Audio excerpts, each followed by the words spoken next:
Students, आज हम first year math में सेट थ्योरी में दो चीजें समझेंगे। एक तो है इक्विवेलेंट सेट्स और दूसरा है इक्वल सेट्स। ये बहुत ही इम्पोर्टेंट टॉपिक है स्टूडेंट्स, तो इसे आप ध्यान से समझिएगा।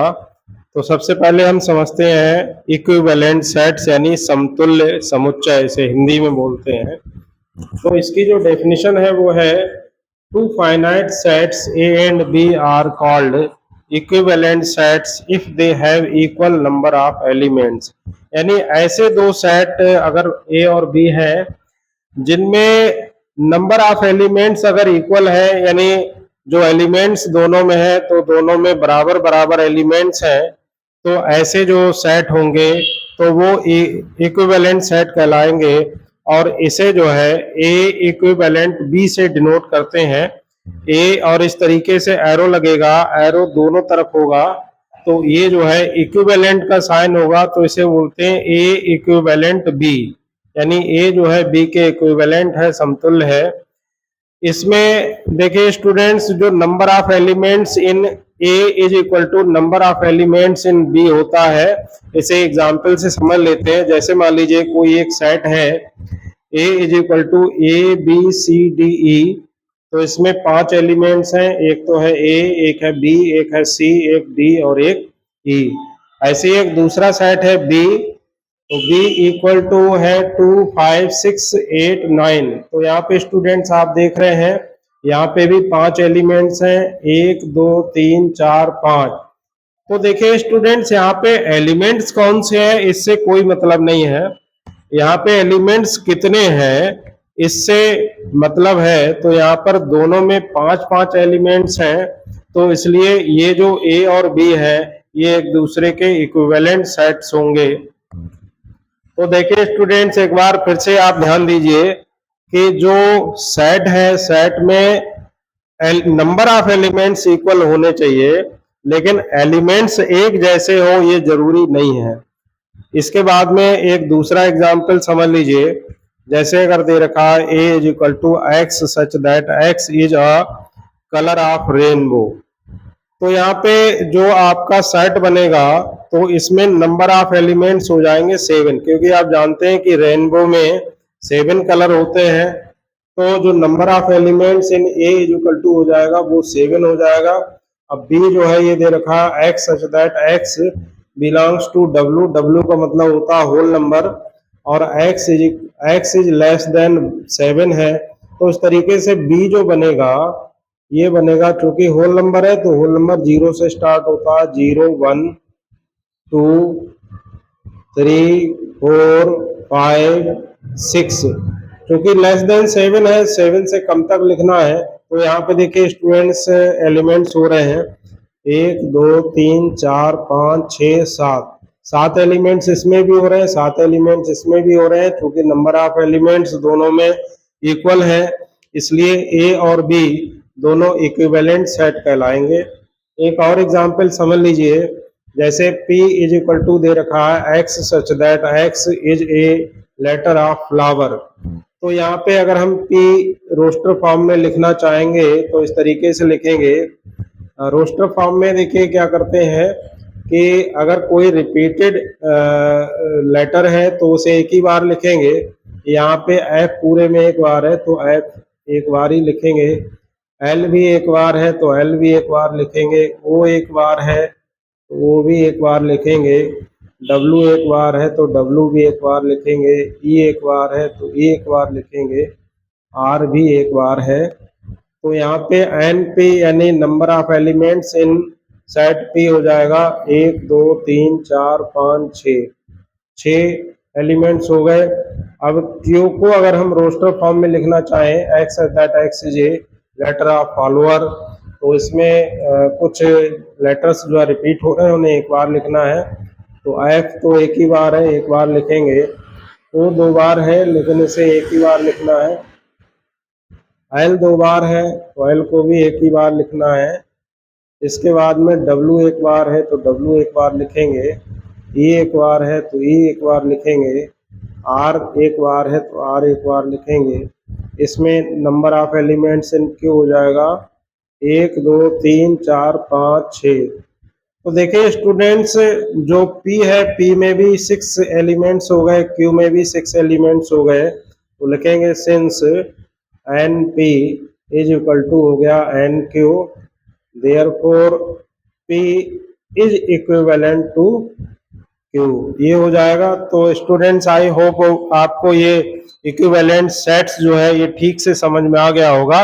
अगर आपको वीडियो पसंद आ रही हो तो इसे लाइक कर दीजिए, और अगर चैनल पर पहली बार आए हैं तो चैनल को सब्सक्राइब कर दीजिए, और अपने जो भी दोस्त हैं उन दोस्तों में भी इसे शेयर कर दीजिए, ताकि आपके दोस्त भी इस तरह का फायदा उठा सकें। स्टूडेंट्स, अब हम इसके बाद में इक्वल सेट्स की बात करेंगे, इक्वल सेट्स पढ़ेंगे।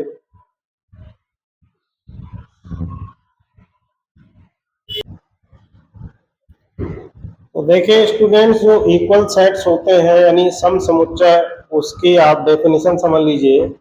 To sets A and B are equal if they have exactly the same elements. जैसे अगर कोई दो सेट ए और बी दे रखे हैं, अगर उनमें एलिमेंट्स सेम हो, यानी यहाँ पे नंबर ऑफ एलिमेंट्स नहीं कह रहे बल्कि एलिमेंट्स कह रहे हैं कि अगर एलिमेंट्स एक जैसे हैं तब हम उन्हें इक्वल सेट्स कहते हैं, यानी सम समुच्चय कहते हैं, और इसे ए इज इक्वल टू बी करके लिखते हैं। इसका एग्जाम्पल आप समझ लीजिए। जैसे यहाँ पे ए एक सेट दे रखा है ए इज इक्वल टू 1 2, और दूसरा सेट दे रखा है बी इज इक्वल टू 2 1 1 2 1। तो देखिए स्टूडेंट्स, ये जो ए और बी दोनों सेट्स हैं, दोनों सेट्स में केवल दो ही तरह के एलिमेंट यूज किए गए हैं, एक है 1 एक है 2। इसमें भी 1 2 के अलावा और कुछ नहीं है। तो इस तरीके से ये दोनों सेट्स ए और बी जो है ये इक्वल हो जाएंगे। इसके बाद में अगला जो है P is equal to x, that x is a vowel of equality, और Q is equal to x such that x is a vowel of quantitative. तो यहाँ पे स्टूडेंट्स, अगर हम इन्हें रोस्टर फॉर्म में चेंज करें तो रोस्टर फॉर्म में इस तरीके से चेंज करेंगे। जैसे P इज इक्वल टू हम लिख लेंगे P इज इक्वल टू, इसमें जितने भी वॉवेल हैं केवल वो वॉवेल लिखेंगे। तो ई वॉवेल है ई लिख देंगे, और यू वॉवेल है तो यू लिख देंगे। यहाँ पे ए वॉवेल है तो ए लिख देंगे, और आई वॉवेल है तो आई लिख देंगे। इसके बाद में क्यू इज इक्वल टू, इसमें देखिएगा स्टूडेंट्स, जो वॉवेल है यू वॉवेल है तो यू लिख देंगे, ए वॉवेल है तो ए लिख देंगे, आई वॉवेल है तो आई लिख देंगे। इसके बाद में ए वॉवेल है तो ए को रिपीट नहीं करेंगे क्योंकि ये दो बार है तो एक ही बार लिखना है। आई फिर से है तो आई क्योंकि पहले ही लिख चुके हैं तो आई फिर नहीं लिखना है। ई है तो ई लिख देंगे। तो स्टूडेंट्स, यहाँ पे पी में जो एलिमेंट्स हैं ई इसमें है, ई इसमें भी है, यू इसमें है, यू इसमें भी है, ए इसमें है, ए इसमें भी है, ए आई इसमें है और आई इसमें भी है। तो चूंकि दोनों में एलिमेंट्स बिल्कुल सेम हैं तो इसलिए पी जो है वो इज इक्वल टू हो जाएगा क्यू। स्टूडेंट्स, आप एक चीज और देखते चलिए, यहाँ पे नंबर ऑफ एलिमेंट्स भी दोनों में सेम है। इसमें भी नंबर ऑफ एलिमेंट्स 4 है, इसमें भी नंबर ऑफ एलिमेंट्स 4 है। तो ये दोनों इक्विवेलेंट सेट्स भी हैं और इक्वल सेट्स भी हैं। इक्विवेलेंट सेट्स इसलिए है क्योंकि इसमें नंबर ऑफ एलिमेंट्स इक्वल है, और इक्वल सेट्स इसलिए है क्योंकि इसमें एलिमेंट्स सेम है, एक जैसे एलिमेंट्स हैं, तो इसलिए इक्वल सेट भी है और इक्विवेलेंट सेट भी है। इसके बाद में एक और एग्जांपल समझ लीजिए। ए इज इक्वल टू है -3 -2 -1 0 1 2 3।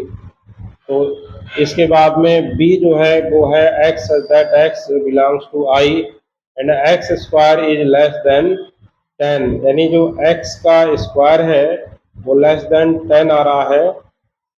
तो इसके लिए अगर हम रोस्टर फॉर्म में लिखें तो रोस्टर फॉर्म में बी के लिए ए तो लिखा ही हुआ रोस्टर फॉर्म में, बी को रोस्टर फॉर्म में हम इस तरीके से लिख सकते हैं। अगर मान लीजिए हम लेते हैं 4 तो 4 का स्क्वायर 16 हो जाएगा, जो कि 10 से ज़्यादा होगा। अगर हम लेते हैं 3, तो 3 का स्क्वायर 9 होगा, जो कि 10 से कम होगा, तो 3 इसे सेटिस्फाई कर रहा है। तो एक तो 3 हो जाएगा और -3 का स्क्वायर भी इससे लेस होगा। इसके बाद में 2 भी होगा और -2 भी होगा, 1 होगा और -1 भी होगा और 0 भी होगा। तो देखिए स्टूडेंट्स, यहाँ पे ए और बी में एक जैसे एलिमेंट्स आ रहे हैं। -3 इसमें है, -3 यहाँ पर भी है, -2 यहाँ पर है, -2 यहाँ पर भी है, -1 यहाँ पर है, -1 यहाँ पर भी है, 0 इसमें है, 0 इसमें भी है, 1 इसमें है तो 1 इसमें भी है, 2 इसमें है तो 2 इसमें भी है, 3 इसमें है तो 3 इसमें भी है। बिल्कुल एग्जैक्ट सेम एलिमेंट्स एक दो दूसरे मतलब दोनों में आ रहे हैं, ए और बी में, तो इसलिए ए और बी जो है ये इक्वल सेट्स हो जाते हैं। स्टूडेंट्स, आपको एक बात ध्यान रखनी पड़ेगी, मैंने यहाँ पर नोट में लिख दिया है कि two finite equal sets are always equivalent, कि अगर इक्वल सेट्स हैं तो वो हमेशा ही इक्विवेलेंट सेट होंगे, क्योंकि इक्वल सेट का मतलब ही हो गया कि उसमें एलिमेंट्स भी सेम होंगे तो नंबर ऑफ एलिमेंट्स भी सेम होंगे। बट द कन्वर्स में नॉट बी ट्रू, इसका मतलब ये है कि अगर इक्वल सेट है तो इक्विवेलेंट सेट होंगे, लेकिन अगर इक्विवेलेंट सेट है तो जरूरी नहीं कि इक्वल सेट हो, क्योंकि इक्विवेलेंट सेट में तो अगर मान लीजिए नंबर ऑफ एलिमेंट्स इक्वल है तो जो इक्विवेलेंट हो ही जाते हैं, लेकिन इक्वल सेट्स के लिए एलिमेंट्स भी सेम होना चाहिए। जैसे ये एग्जांपल दे रखा है a इज इक्वल टू 2 3 5 और b इज इक्वल टू दे रखा है 2 3 4, तो यहाँ पे a में और b में नंबर ऑफ एलिमेंट्स दोनों में 3 3 है, तो ये इक्विवेलेंट तो हो गए,